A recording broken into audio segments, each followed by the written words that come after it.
اس لیے کہ محبت کا پیمانہ صرف عشق رسول ہے، حضور کی محبت ہے۔ نعرہ تکبیر، نعرہ رسالت۔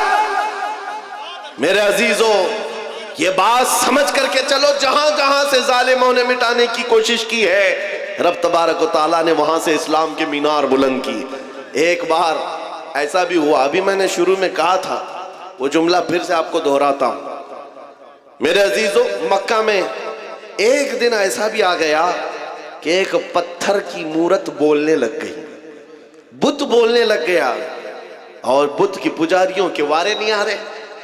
ہوتا ہے نا کبھی دودھ پی رہا ہے، پانی پی رہا ہے، وہ کوئی بھی کہیں سے پلا رہا ہے، کہیں سے پائپ لگا رہا ہے، لیکن یہ بھی عقیدت سے جڑی ہوئی بات ہے، لوگ اس کو بھی پتہ نہیں کیا کیا بناتے ہیں۔ ہاں، بہت سارے جگہ پر ہم نے سنا ہے کہ آج بھی کئی مورت ایسے ہیں جو لڈو بھی کھاتے ہیں، پیڑے بھی کھاتے ہیں۔ مکہ میں ایسا ہوا تھا، ارے لڈو نہیں کھا رہی تھی مورتی، دودھ نہیں پی رہی تھی، سیدھے بات کر رہی تھی۔ بات کر رہی ہے، معمولی بات نہیں ہے، پتھر کی مورتی بات کر رہی ہے، اور وہ بھی حضور کے خلاف، نعوذ باللہ، حضور کے خلاف بات کر رہی ہے۔ اب پجاریوں کو اس سے بڑا کیا، سب سے بڑی دلیل تھی، جو پوجا کرنے والے تھے سب کو بلایا، آؤ آج ہمارا خدا سچا ثابت ہو گیا، سب کو جمع کیا، آؤ دیکھو محمد کی حقیقت ہمارا خدا بتا رہا ہے۔ جو بھی آتا لوگ جمع ہوتے، وہ پتھر بولنے لگتا نبی پاک صلی اللہ علیہ وسلم کی شان کے خلاف، معاذ اللہ حضور کی گستاخی کر رہی تھی، پتھر کی مورت۔ سب آئے، اب صحابہ جو تھے ایمان والے تھے، ان کے دلوں میں بھی یہ بات آئی، ایسے کبھی حالات آئے تو نروس ہونے کی ضرورت نہیں، سب ڈرے کہ کیا پتھر کی مورت بول کر کے ان کے عقیدوں کو مضبوط کر رہی ہے۔ حضور کے پاس آئے، کہا آقا ایسا ایسا معاملہ آ گیا ہے مکہ میں، آپ کی شان کے خلاف پتھر بات کر رہا ہے۔ حضور نے فرمایا چلو ہم بھی دیکھتے ہیں، چلو ہم بھی چلتے ہیں۔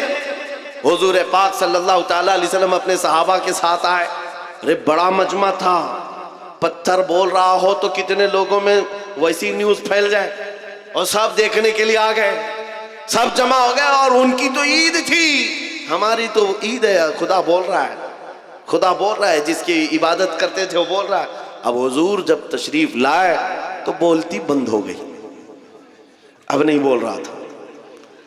حضور نے پوچھا کیا بول رہا تھا بتاؤ، اب وہ بیچارے ادھر سے ادھر اس کو منا رہے ہیں، بولو جو صبح سے بول رہے تھے، بولو جو صبح سے بول رہے تھے۔ حضور ہے، حضور پاک صلی اللہ علیہ وسلم سامنے ہے، لیکن وہ پتھر کی مورتی بول ہی نہیں رہی، نہیں بول رہی ہے۔ بہت دیر تک کوشش کیا، صحابہ خاموش کھڑے تھے، لیکن باقی لوگوں نے کہا ہم سب گواہی دیتے، ہم سنے ہیں یہ آپ کے خلاف بول رہی تھی۔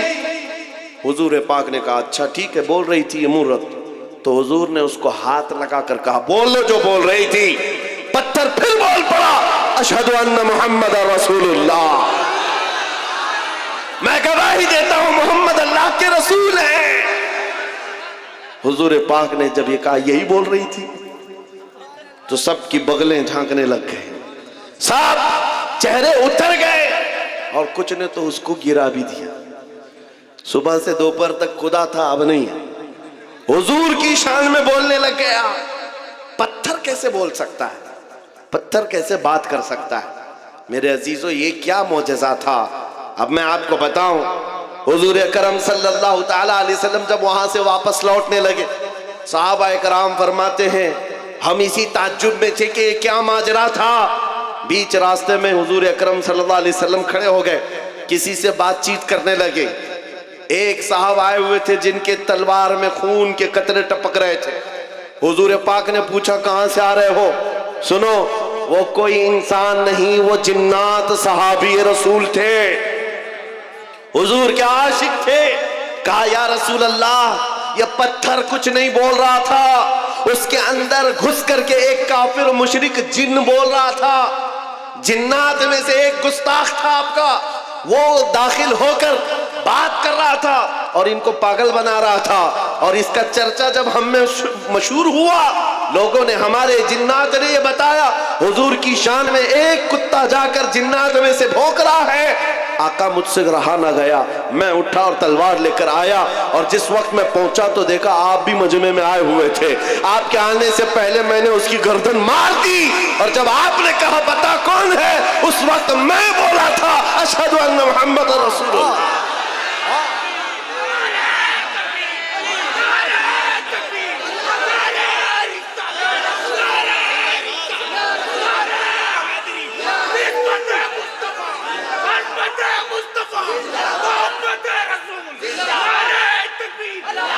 اسلام کی فطرت میں قدرت نے وہ لچک دی ہے, جتنا ہی دباؤ گے اتنا ہی وہ ابھرے گا. کوشش جہاں جہاں کر کے دیکھا ہے انہوں نے, ہر جگہ پر اللہ کریم مینار نور کو اور بلند فرماتا ہے. بغداد میں بھی ایسے ہی ہوا تھا, تتاریوں نے حملہ کیا تھا. تتاری ایک جماعت ہے, پورے مسلمانوں کو کاٹ کر رکھ دیا تھا اور کھوپڑیوں سے مینار بنایا تھا. دریائے دجلہ کے پانی کو مسلمانوں کے خون سے لال کر دیا تھا. اور دربار میں ایک بار تتاریوں کے بادشاہ نے ایک عیسائی پادری کو بلایا تھا اور چند مسلمانوں کو زنجیر میں باندھ کر کے اس کے دربار میں کھڑا کیا تھا. پیچھے ہاتھ بندھے ہوئے علماء ہیں, مومنین کی جماعت ہے, لیکن ایک عیسائی پادری کو بلایا اور کہا ان کے نبی کی شان میں خوب گالیاں دو اور ان کو جلاؤ, اس لیے کہ دنیا کو اچھی طرح سے معلوم ہے ان کو کاٹنے سے مارنے سے اتنی تکلیف نہیں ہوتی, ان کے نبی کے خلاف بولو تو زیادہ تکلیف ہوتی ہے. آج بھی وہی حال ہے, آج بھی یہی حال ہے. یہ دنیا جانتی ہے ہم اپنے اوپر آئے ہوئے ظلم کو سہ لیتے ہیں, لیکن حضور کے نام پر ایک جملہ بھی سہنے کی طاقت نہیں رکھتے. یہ ایمان ہے ہمارا, ایمان ہے. جب وہ عیسائی پادری دربار میں بھرے دربار میں بھونکنے لگا حضور کی شان, پتہ ہے اس وقت کیا ہوا تھا؟ بادشاہ کا ایک پالا ہوا کتا جس کو سونے کی زنجیر سے بادشاہ باندھتا تھا, ٹرینڈ کتا ہے, آوارہ کتا نہیں, پالا ہوا. اور پالے ہوئے کتے ہر چیز جانتے ہیں. وہ کتا وہیں سے بھونکنے لگا پادری کے اوپر, اور لوگوں نے کہا پادری کو کہ چپ ہو جا, بادشاہ کا کتا ناراض ہو رہا ہے. پادری نے کہا میرے کلام میں, میرے بیان میں اس سے اس کا کیا تعلق ہے, کتا کیا سمجھ رہا ہے, کتا کیا سمجھے گا. پھر وہ حضور کی شان میں پادری بولنے لگا, کتا پھر بھونکنے لگا, پھر بھونکنے لگا. یہ بادشاہ کا کتا ہے, خامخواہ نہیں بھونکتا. پادری کسی کی نہیں سنا. پھر تیسری بار حضور کی شان میں گستاخیاں ہرزہ سرائی کرنے لگا. کتا زنجیر توڑ کر نکل آیا اور بھرے دربار میں آیا اور ایسا حملہ کیا اس پادری کے اوپر, چھڑ کر دم زدن میں اس کو پھاڑ کر دو ٹکڑے کر دیا. ایسی ہیبت تاری تھی سب کے اوپر, ایسی ہیبت تاری تھی, کوئی کتے کے قریب نہیں جا رہا تھا. بادشاہ کرسی سے کھڑا ہے, درباری سب کھڑے ہیں, اور اس وقت جو مومنین ہیں, علماء کی جماعت زنجیروں میں ان کے ہاتھ بندھے ہوئے تھے, وہ کہنے لگے مولا تیرا کیسا کرم ہے, ہاتھ بندھے ہوئے ہوں مومنین کے. اس وقت یہ خیال آتا ہے اب نبی کی عزت کو کون بچائے گا, جب رب چاہتا ہے کتوں سے بھی اپنے نبی کی عزت کی حفاظت کرتا ہے. اور یہ عام کتا نہیں. امام ابن حجر عسقلانی لکھتے ہیں کہ اس کتے کی اس حرکت کی وجہ سے صرف ڈر نہیں بیٹھا تھا, اس دربار میں موجود 10,000 تتاریوں نے اسلام قبول کر لیا. کہاں کہاں سے مٹاؤ گے, کہاں کہاں سے نکالو گے. اسلام کی فطرت میں قدرت نے وہ لچک دی ہے.